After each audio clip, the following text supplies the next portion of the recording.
Microphone মই দিয়াত সেই দাদাজনে মোৰ ওচৰত আহি কিনে মোক ইমান দমত কথা কৈছে, আপোনাক কি অনুষ্ঠান খামৰণি মাৰিবলৈ মাতিছো নেকি? মই তাত একো নকলো। তুমি ইমান এটিটিউড দেখাই আছা, এটিটিউড কাক দেখাই আছা? গানে গোৱা নাই, বহি আছা, তুমি অমুক ছিংগাৰৰ ভৰিৰ তলতো নহয়, এনেকুৱা অপমানজনিত কথাখিনি কৈ আছিলে। মই তাত একো মাত নামাতিলো। सब मन के जोहार गाइस, आज के वीडियो में रावण का स्वागत करा था। आज के वीडियो में हमने रावण के बताबो जोंडनी की रावण आगे बढ़े क्लिप में दिखला।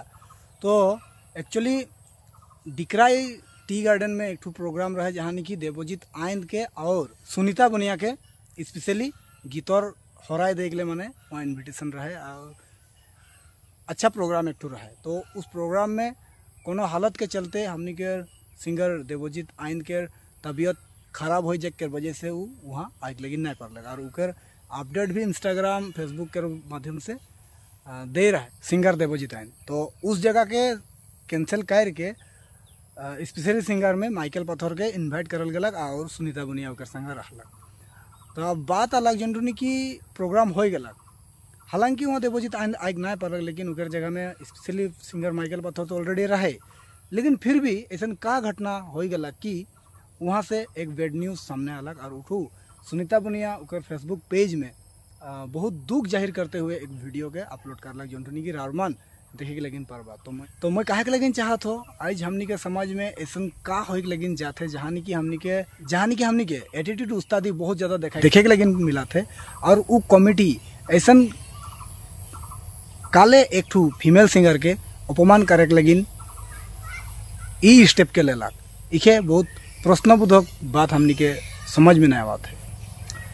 ये एक बहुत चिंतनीय विषय है के।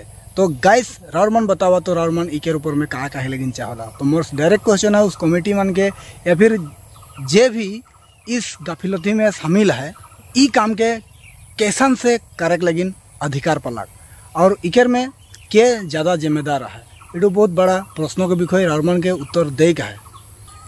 का एगो सिंगर के आदिवासी सिंगर के हिसाब में उके हकाई के अपमान करे का सही बात है के इतना अधिकार तो केकरो में नखे का उद्देश्य रहे सुनीता बुनिया को अपमान करे इटू बहुत बड़ा सवाल उठाते हैं हमनी के समाज में।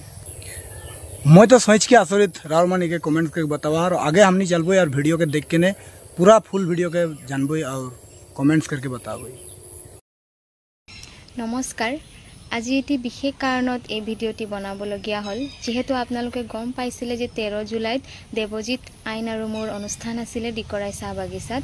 দেৱজিত ভাই অসুস্থ হোৱাৰ বাবে তাত মুখ্য আকৰ্ষণ হিচাপে মাইকেল পাথৰ দাদা আৰু মোক আমন্ত্ৰণ জনাইছিলে। মাইকেল পাথৰ দাদা আৰু মই তাত গৈ উপস্থিত হৈ খুব সুন্দৰকৈ অনুষ্ঠানটি আৰম্ভ কৰিলোঁ আৰু গোটেইখিনি ঠিকে আছিলে। যেতিয়া অনুষ্ঠানটো সামৰণি মাৰিবলৈ সময় হ'ল মাইকেল দা আৰু মই সামৰণিও মাৰিলোঁ। সামৰণি মাৰি কিনে মাইকেল দা গুচি গ'ল, আমাৰ বাদ্যযন্ত্ৰখিনিও খুলি দিয়া হ'ল আৰু ময়ো ষ্টেজৰ পৰা নামি আছিলোঁ। ষ্টেজৰ পৰা নামি থাকোঁতে তাৰে দাদা দুইজনে মোৰ ওচৰত আহি কিনে মোক ৰিকুৱেষ্ট কৰিলে যে বাইদেউ আৰু দুটিমান বা এটিমান গীত গাই দিয়ক। তো মই ক'লোঁ আমাৰ বাদ্যযন্ত্ৰখিনিতো খুলি দিয়া হ'ল।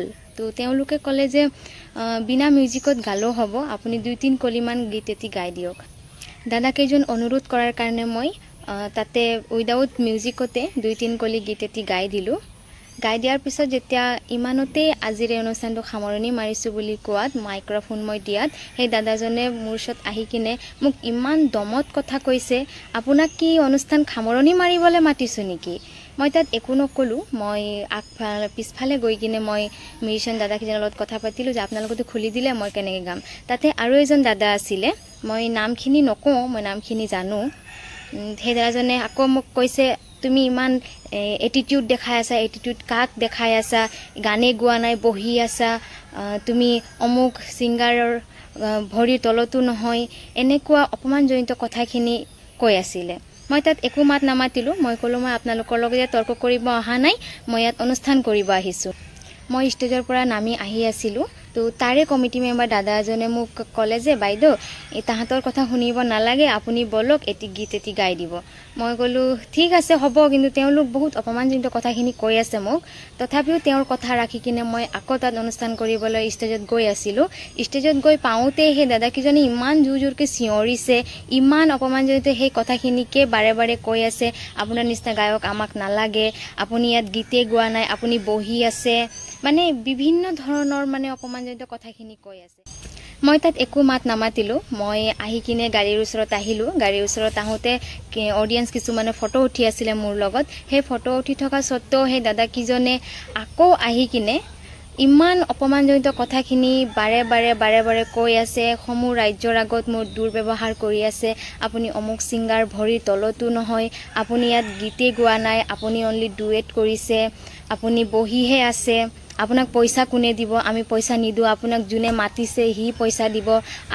আৰু এজন কমিটি মেম্বাৰ দাদা তেওঁ কৈ আছে এতিয়া পইচা পাই গৈছেতো, এতিয়া লেবেল দেখাবই, এতিয়া ক'ত গীত গাব, এনেকুৱা ধৰণৰ কথা কৈছে। মই এটা কথা কওঁ, মই তাত যে এতিয়ালৈকে সম্পূৰ্ণ পইচা পোৱা নাই, যিকোনো সময় পইচাৰ কথাটো কোৱা নাই, কিন্তু আপোনালোকে তাত মাতি কিনে আপোনালোকে ইমান অপমান কৰিছে মোক। আপোনালোকে যদি ক'লে হয় যে বাইদেউ মিউজিচিয়ানটো খুলি দিছে, তথাপিও আপুনি দুইটা মিউজিচিয়ান লৈ কিনে হ'লেও গীত এটি গাই দিয়ক, কাৰণ মই তাত গীত গায়ে আছিলোঁ আৰু মই গাবলৈ গৈছিলোঁ।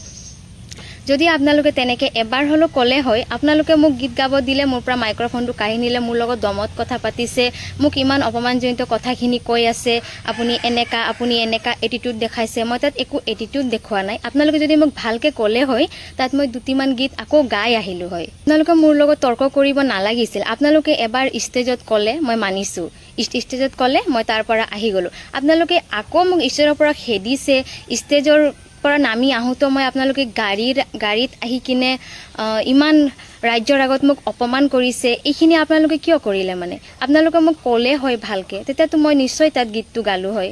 আজি মই বুলি আপোনালোকক একো কোৱা নাই, মই জাষ্ট ভিডিঅ'ৰ থ্ৰু দি মই মনত দুখ পাইছোঁ, মই সেইটো মোৰ ফ্ৰেণ্ডৰ আগত মই ব্যক্ত কৰি আছোঁ। যদি তাত বেলেগ কোনোবা ছোৱালী থাকিলে হয়, তেতিয়াতো তাই নিশ্চয় কিবা একশ্যন ল'লে হয়, তাইতো মনে মনে বহি নাথাকিলে হয়। মই ওচৰৰ ছোৱালী বুলি আপোনালোকে ইমান কৈছে, আমি সৰু ছিংগাৰ, আমি ছিংগাৰ বুলিও নকওঁ, আমি সৰু হওঁ। আপুনি কৈছে যে অন্য ছিংগাৰৰ ভৰিৰ তলত নহয়, আমি তেওঁলোকক ফ'ল' কৰোঁ কাৰণে মই কৈছোঁ যে মই মানিছোঁ তেওঁলোকৰ ভৰিৰ তলতো নহয়। যি কি নহওক, মোৰ লগত আপোনালোকে যি দুৰ্ব্যৱহাৰ কৰিলে, মই অনুৰোধ কৰিছোঁ যে যিকোনো কমিটিৰ যিকোনো অনুষ্ঠান, মই যিকোনো কমিটিৰ দ্বাৰাক মই অনুৰোধ কৰিছোঁ যে আৰু নেক্সট টাইম কোনো ছোৱালীৰ লগত এনেকৈ দুৰ্ব্যৱহাৰ নকৰিব, ইমান অপমানজনিত কথা নক'ব, কাৰণ সকলোৱে মনে মনে বহি নাথাকে। ৰিকুৱেষ্ট কৰিছোঁ আপোনালোকক যে এনেকুৱা দুৰ্ব্যৱহাৰ আৰু নকৰিব। মই অন্তৰত দুখ পোৱাৰ কাৰণে মই ভিডিঅ'ৰ জৰিয়তে মোৰ মনৰ কথাখিনি আপোনালোকৰ আগত ব্যক্ত কৰিছোঁ। আৰু দাদাকেইজনক মই কৈ দি আছোঁ, মই আপোনালোকক চিনিও পাওঁ, কিন্তু মই একো তেনেকুৱা কথাও কোৱা নাই, আপোনালোকক একো নকৰোঁ। আপোনালোকে কোনো ছোৱালীক এনেকুৱা কথা কোৱাৰ আগত অলপ ভাবি ল'ব, তাৰ পাছত ক'ব। ধন্যবাদ।